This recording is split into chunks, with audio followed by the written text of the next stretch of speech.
Hey, good morning. It's Patricia Murphy. It's Wednesday. This is Seattle Now.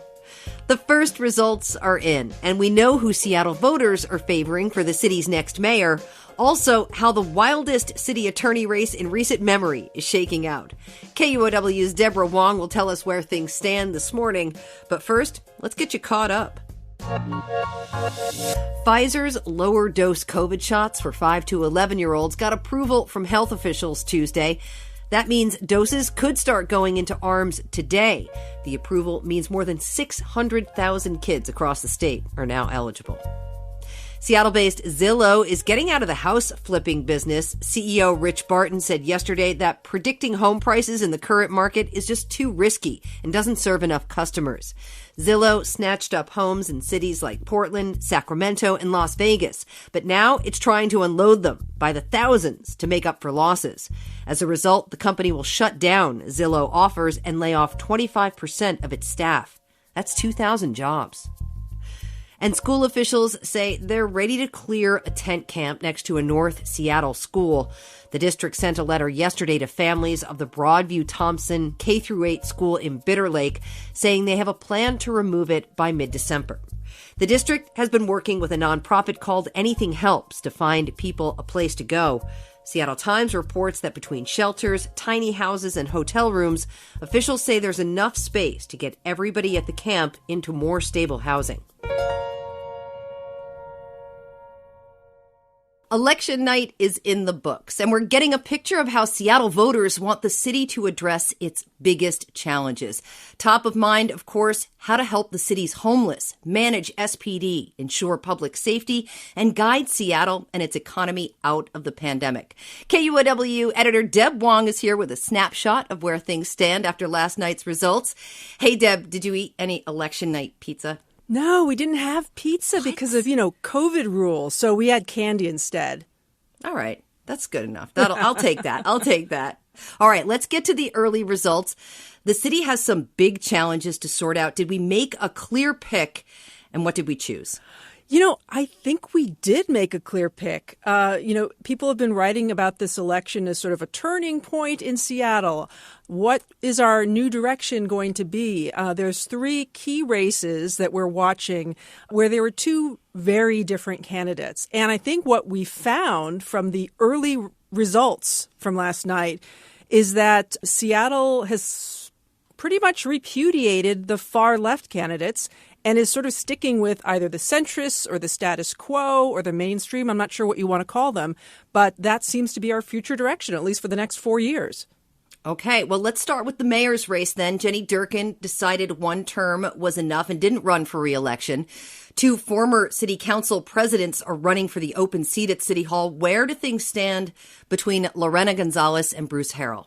Yeah, well, Bruce Harrell, after the first night of ballot returns, he is ahead with a little over 64% of the vote. And Lorena Gonzalez has about 35%. So he's pretty decisively ahead.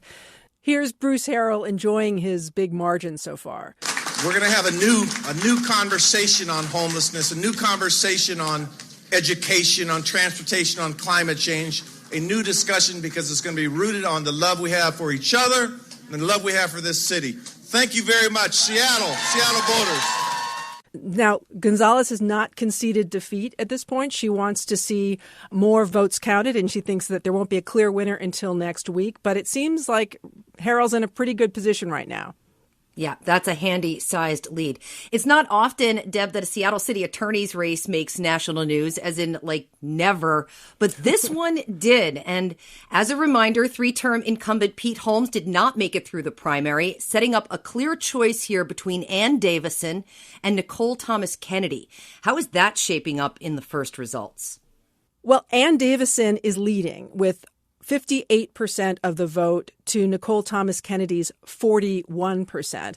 Now, Nicole Thomas Kennedy is a self-described abolitionist. She believes that most misdemeanor crimes should not be prosecuted unless they involve interpersonal violence. So she would make huge changes in how the city approaches the prosecution of low-level crimes.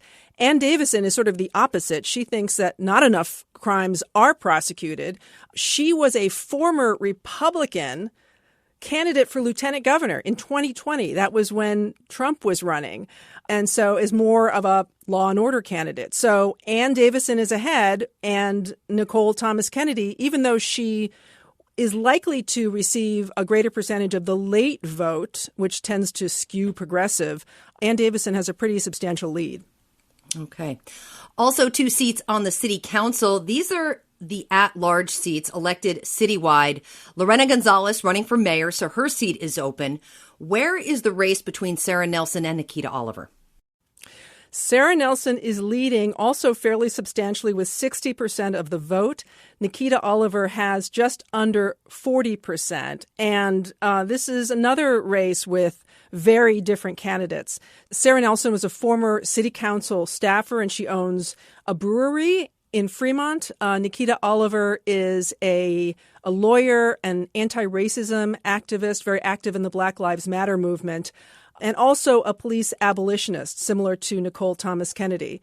So Sarah Nelson, with 60% of the vote, is leading fairly decisively over Nikita Oliver. And here's Sarah Nelson at her election night party. People want to be listened to when they write to council or when they call or when they're invited to a meeting. When they have a problem or when they have an idea, that's what they want. They want a responsive council. They want a council that gives a damn. In the other council race, an incumbent, the only one we've talked about so far, Teresa Mosqueda, is running for a second term against challenger Kenneth Wilson. How's that race shaping up? She is in the lead by a few percentage points, which these days, a few percentage points doesn't mean all that much because vote counts can change pretty dramatically as votes are counted. But she pretty quickly declared victory. So she feels like her lead can be sustained in the coming days as they count more ballots. Deb, any other races standing out to you that we should talk about? There's a really interesting race in the King County Council. Kathy Lambert, who is a longtime council member, she's been on the council for 20 years. She is losing her seat to Sarah Perry, who has 55% of the vote, to Kathy Lambert's 44.5%. Now, you might remember several weeks ago, Kathy Lambert got a lot of criticism for a mailer that her campaign sent out that many people considered racist. So it looks like Kathy Lambert may have a very hard time keeping a hold of her seat. Okay, so we have some numbers, Deb. Seems like a picture is developing, some pretty big margins at least. But for anybody new here, we don't always call the winners on election night, right? Because as we speak, there are ballots making their way to election counters, mine included. I know. And it's so frustrating because it used to be that election day, you'd have a result and then everyone, gets on with their lives. But we have to spend the next week or so watching these ballots dribble in, and every day there's a new count that's announced. So with our mail ballot system, you can mail your ballot up until election day, 8:00 election night. So all of these late ballots will have to be counted. And in the past, what we've seen is the late ballots tend to be the more progressive ballots, the younger ballots. And we've seen races that actually have completely turned. For example, I'm thinking Shama Sawant, who is a socialist member of the Seattle City Council. In 2 elections, she has been behind on election night. And with all of the late progressive vote coming in, she has turned it around and actually prevailed in the final count. So, it's always tough to say for sure somebody's winning or somebody's losing because things can change. But I think with what we're seeing in Seattle, there seems to be a pattern that the progressives, the left part of the ballot, has not done that well. They could probably make up quite a lot of that territory in the coming days, maybe not enough to prevail in the end. All right. KUOW editor Deb Wang running our excellent politics unit. Stay tuned. More to come. Thanks a lot. Thanks. Thanks for listening today. Jason Pagano produced today's show. Our production team is Caroline Chamberlain Gomez, Jenny Cecil Moore, Diana Opong, and Clare McGrane. Matt Jorgensen does our theme music. I'm Patricia Murphy.